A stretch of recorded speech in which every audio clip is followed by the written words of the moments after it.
গোটা বিশ্বকে অবাক করে দিয়েছে ইরান। ইরানের রাষ্ট্রপতি মাসুদ পেজেশকিয়ান তিনি ক্ষমা চেয়েছেন প্রতিবেশী দেশের কাছ থেকে।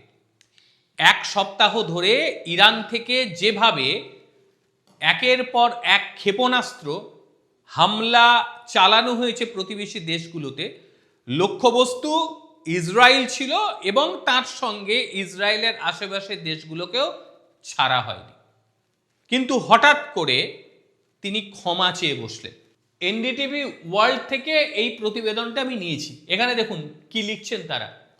Iran president said sorry to never from attack but with a condition. কিন্তু বিষয় হচ্ছে তিনি কি কন্ডিশন চাইছেন, এবং একই সঙ্গে তিনি নেবারদের অর্থাৎ প্রতিবেশীদের অ্যাটাক করার জন্য আবার সরিও চাইছেন, কন্ডিশনও চাইছেন। বিষয়টা কি? বিষয়টা বড্ড ঘোলাটে বিষয়। যেটা হলো সেটা হচ্ছে এই যে চরম উত্তেজনা, এই চরম উত্তেজনার মধ্যে ইরানির রাষ্ট্রপতি মাসুদ পেজেশকিয়ান তিনি একেবারে রাষ্ট্রীয় টিভিতে এসেছিলেন, এবং তিনি রাষ্ট্রীয় টিভিতে আসার পর তিনি ভাষণ দিলেন এবং সেখানে বললেন যে প্রতিবেশী দেশগুলোর কাছে আমরা ক্ষমা প্রার্থী। তিনি একেবারে সাফ জানিয়ে দিলেন যে প্রতিবেশী দেশগুলো যদি ইরানের ওপর আক্রমণ না করে তবে তেহরান তাদের উপর আর মিসাইল ছুড়বে না। কিন্তু একই সঙ্গে তিনি আরো হুঙ্কার দেয় যে যারা শত্রু, ইরানের জনগণ আত্মসমর্পণ করছে এমনটা ভাববে তাদেরকে কবরে যেতে হবে। এই কথা তিনি বলেছেন। এই কথা বলা আর কিছুটা তৃপ্তির নিঃশ্বাস ফেলতে শুরু করে দিয়েছিল আরব দেশগুলো। তখনই যেটা ঘটল সেটা হচ্ছে আক্রমণ শুরু হয়ে গেল। কোথায় আক্রমণ শুরু হলো?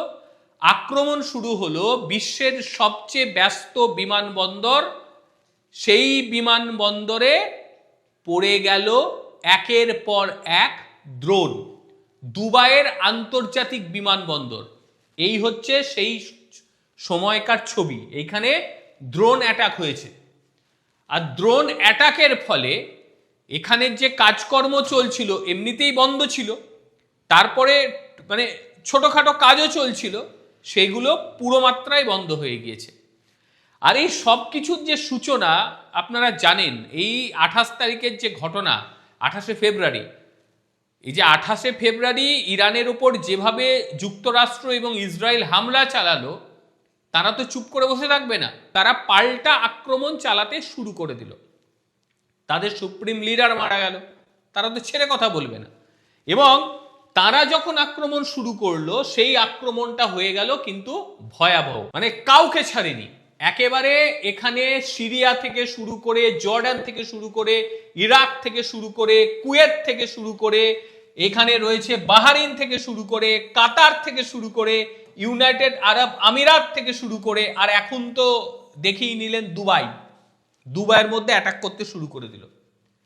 অনেকে ভেবেছিল আর বোধহয় অ্যাটাক হবে না, কিন্তু অ্যাটাক যখন হয়ে গেল তখন তারা বুঝতে পারলো যে ইরান এবার একটু অন্য খেলা খেলছে, এবং যথেষ্ট বুদ্ধিদীপ্ত খেলা খেলছে তারা।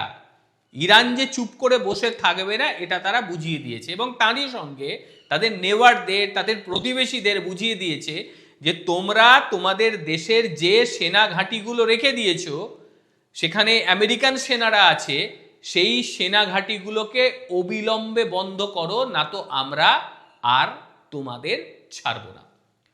দুবাই বিশ্বের অন্যতম বৃহত্তম বিমানবন্দর, দুবাই ইন্টারন্যাশনাল কাছে এর আগেই তারা বোম ফেলে দিয়েছিল, এই যে দুবাই এয়ারপোর্ট, এটা দেখেছিলেন আপনারা।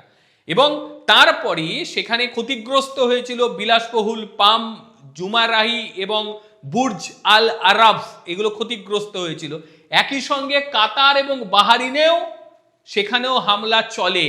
কি হামলা চলে আপনারা জানেন যে সেখানেও আমেরিকানদের একটা ঘাঁটি রয়েছে, আল উদেই ঘাঁটি, এবং সেখানে 14টা মিসাইল মারা হয়েছিল। এই যে এটা আমেরিকান ঘাঁটি, যে বিমানগুলো সব রয়েছে, এই যে বিমানগুলো এখানে রয়েছে, এগুলো হচ্ছে সমস্ত আমেরিকান ঘাঁটি। এখানে মোট 14টা মিসাইল মারা হয়েছিল। তারপর বাহারিনে, এই যে এটা বাহারিনের সেখানকার তেল সংশোধনাগার, সেই তেল সংশোধনাগারকেও জ্বালিয়ে দিয়েছিল ইরান, সেটা জ্বলছে। এবং পুরো উপসাগরীয় যে অঞ্চল একেবারে আগুনের কুণ্ডলীর মধ্যে রয়েছে। এর মধ্যে আর একটা বড় খবর আসছে। সেই বড় খবরটা, অনেকে বলছিল না যে ভারতের সঙ্গে বোধহয় ইরানের সম্পর্কটা একেবারে তলায় পৌঁছে গেছে। একেবারে ভুল কথা। ভারতের সঙ্গে ইরানের সম্পর্ক তলায় পৌঁছয়নি। তার যেটা কারণ, যে আপনারা সবাই জানেন যে ভারত মহাসাগরে আমেরিকার হামলার শিকার হয়েছিল ইরানের এক যুদ্ধ জাহাজ, তার নাম হচ্ছে IRIS ডেনা। এই হচ্ছে সেই যুদ্ধজাহাজ। সেই যুদ্ধজাহাজকে আমেরিকানটা ডুবিয়ে দিয়েছিল, এবং এই খবরটা যখন ভারত পায় সঙ্গে সঙ্গে ভারতীয় নৌসেনা তাদের যে উদ্ধারকারী দল সেখানে পাঠিয়ে দেয়। সঙ্গে সঙ্গে তারা উদ্ধার কার্যে নেমে পড়ে এবং দূরপাল্লার সামুদ্রিক নজরদারি বিমান ভারতবর্ষ পাঠিয়ে দেয় সবার আগে, যে না আমরা তোমাদের পাশে রয়েছি। এবং সেই কারণে ইরান ভারতকে ধন্যবাদ জানিয়েছে। আরও কিছু জাহাজকে ভারতের কোচিতে আশ্রয় দিয়ে দিয়েছে, সেটাও ইরানের জাহাজ। ইরানকে বলে দিয়েছে কোনো অসুবিধে নেই, আপনাদের যতদিন খুশি এখানে থাকুন আপনারা, আমাদের কোনো রকম অসুবিধে নেই। এবং আপৎকালীন যাবতীয় যে পরিস্থিতি সেটা সামাল দেওয়ার জন্য ভারতবর্ষ সমস্ত কিছু নিয়ে ঝাঁপিয়ে পড়েছে ইরানের এই জাহাজের কাছে, যাতে তাদের উপযুক্ত সমস্ত কিছু সাহায্য করা হয়। এবং ঘটনাস্থলের কাছাকাছি, সেখানে যে ঘটনাস্থলের একেবারে কাছাকাছি নৌবাহিনীর যে নৌসেনা জাহাজ তারাঙ্গিনী, INS তারাঙ্গিনী, তাকে পাঠানো হয়েছিল এবং সেও খুব দ্রুততার সঙ্গে কাজ করেছে। সুতরাং এটা ভাবনাটা ভুল যে ভারতবর্ষের সঙ্গে ইরানের সম্পর্ক তলানিতে পৌঁছে গেছে। যদি তলানিতে পৌঁছতো তাহলে ভারতবর্ষ সহযোগিতা করতো না। আর আমেরিকারও বলার কোনো ক্ষমতা নেই যে ভারতবর্ষকে যে তোমরা কেন সহযোগিতা করছো। শুনেছেন নাকি আমেরিকার কাছ থেকে এই ধরনের কোনো রকম বক্তব্য? করতে পারবে না, কারণ ভারতেরও ক্ষমতা আছে। এটা ভাবা ভুল যে ভারতের কোনো ক্ষমতাই নেই, আমেরিকা যা বলছে ভারত তাই শুনছে। বিষয়টা হলো, অনেকের মনে হয়তো লাগতে পারে যে একটা সময় তো ইরানের সঙ্গে ভারতের দারুণ সম্পর্ক ছিল, তাহলে এত ওপেনলি এসে কেন প্রতিবাদ করছে না? কেন করবে? আমার প্রশ্ন হচ্ছে কেন করবে? আগ বাড়িয়ে কেউ বলে নাকি যে আ ব্যাল মুঝে মার? এটা তো বলবে না, কারণ ভারত স্বতন্ত্র দেশ। হ্যাঁ ঠিক আছে, ভারত ভারতের মতন ভাই চলবে। জিও পলিটিক্সে এমনটি কখনো হয় না যে একদম আমার চরম বন্ধু আমাকে ঝাঁপিয়ে পড়তে হবে, এসবগুলো হয় না। জিও পলিটিক্সের সব কিছু দেখে বিচার বিবেচনা করে তারপর কিন্তু এগোতে হয়, আর ভারত সেটাই করছে। ভারত আয়াতুল্লাহ খামিনিকে সম্মান প্রদর্শন করেছে, শোক বার্তা পাঠিয়েছে।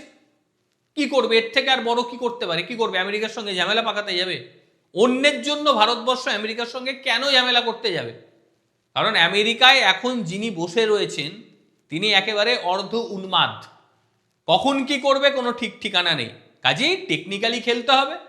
যে দেবতা যে ফুলে সন্তুষ্ট তাকে সেভাবেই করতে হবে, এটাই জিও পলিটিক্স। অনেকে বলে না যে আমাদের সঙ্গে ইসরায়েলের খুব ভালো সম্পর্ক, কিন্তু চীনের ইস্যুতে দেখবেন ইসরায়েল চুপচাপ থাকে, ভারতকে সমর্থন করে না। এরকম প্রত্যেকটা দেশেরই বিভিন্ন বিষয় থাকে। যেমন করে ইরানের বিষয় নিয়ে ভারতবর্ষ কিন্তু বিরুদ্ধাচরণ করে না। দেখেছেন নাকি যে ইরানের বিষয় নিয়ে ভারতবর্ষ বিরাট কিছু সরকারিভাবে কোনো রকম প্রতিক্রিয়া দিয়েছে? দেবেই না। একই বিষয়, প্রত্যেকের নিজের নিজের ইন্টারেস্ট থাকে, সেই ইন্টারেস্ট দিয়েই তারা কাজ করে। কি বলবেন আপনারা? যেভাবে ইরানের প্রেসিডেন্ট ক্ষমা চাইলো তারপর আবার আক্রমণ শানালো, এই আক্রমণটাকে কি মনে হয় আপনাদের? অবশ্যই আপনারা আপনাদের বক্তব্য জানাবেন। এবং একই সঙ্গে ইরানের যারা প্রতিবেশী, কি মনে হয় তারা কি একসঙ্গে মিলে ইরানের উপর আক্রমণ শানাতে পারে? অবশ্যই আপনারা আপনাদের মতামত জানাবেন। প্রত্যেকে ভালো থাকবেন, সুস্থ থাকবেন। আবারও দেখা হবে অন্য কোনো দিন অন্য কোনো ভিডিওতে। ততক্ষণের জন্য নমস্কার, ভালো থাকবেন।